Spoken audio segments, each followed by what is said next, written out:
Over our 2 weeks, you learn that every resident has their own individual personality, just like every person does, and you learn and grow with them just as they're your friends. So when you first got there, if you hadn't been around animals, were you scared of them to start with? And how did you kind of overcome that? You look at a sheep and you go, "Oh, they're cute and cuddly." But, it definitely is a big, like, trust curve, because all of the residents have experienced trauma from humans, and when you first get there, they are shy and timid, just like any other person would be too, rightfully so.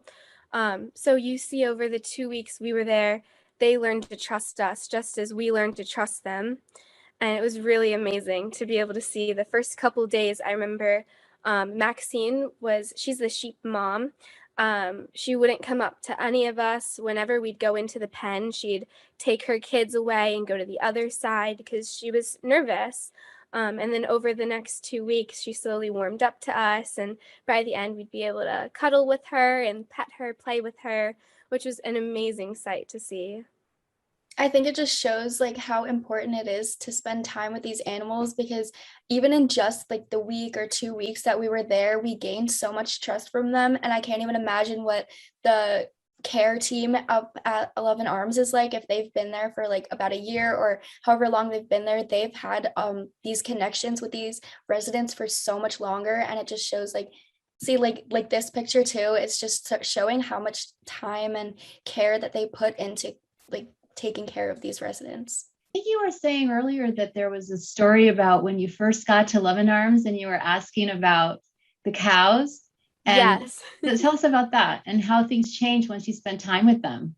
So when we usually think of cows, we think cows need to be milked. And it wasn't even getting to the sanctuary. It was the drive from the airport to Shartrina's house with Charlotte Uncle.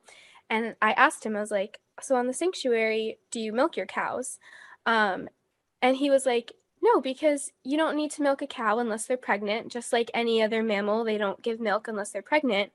And that was such a simple fact that completely went over my head, as I'm sure it went over so many other people's heads day to day, um, that the things and animal products we think are so natural really aren't natural at all. Absolutely. Thank you so much. And Mihika and Mansi, thank you again for sharing your story and your experiences. I think for a lot of us in the community, this may be our first time getting such a close, look at animals in such a way. I think most of our lives, our only interactions with animals are via, animal companions such as dogs and cats, or going to the zoo or like petting zoos. And I think this gives us a better look at animals in a way that shows that they have personalities, that each of them have their own individual needs and wants. And so I think it's wonderful what Love and Arms is doing and what all of you are doing with this organization. How has your life changed after volunteering at Love and Arms? Obviously you were volunteering at the sanctuary for 2 weeks, which is a long amount of time, and you had a time to interact with all these different residents. And so how was like your life changed since then, and maybe your outlook? Growing up Jain, I used to think that even though I was not vegan, I was vegetarian. Used to think I was doing everything in my power to be as conscious as I was. I grew up on the principle of ahimsa, and I thought I was doing everything I could to not harm any living beings. But there's always more you can do, and the 2 weeks being immersed in Love and Arms just opened my eyes even more to how much I can be aware of my surroundings and of the people and living beings around me. I think, like Mihika said, we were both vegetarian going into it. We weren't vegan.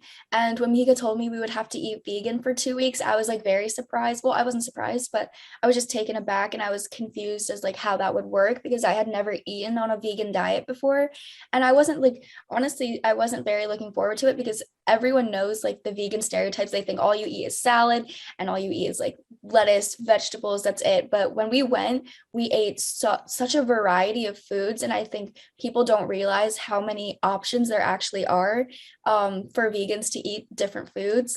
And so we honestly didn't think we were going to stay vegan, but I think coming back, we've realized that being immersed in the experience that we were with like the residents and everything, and then also watching these documentaries and learning these different facts on the environment, on our health.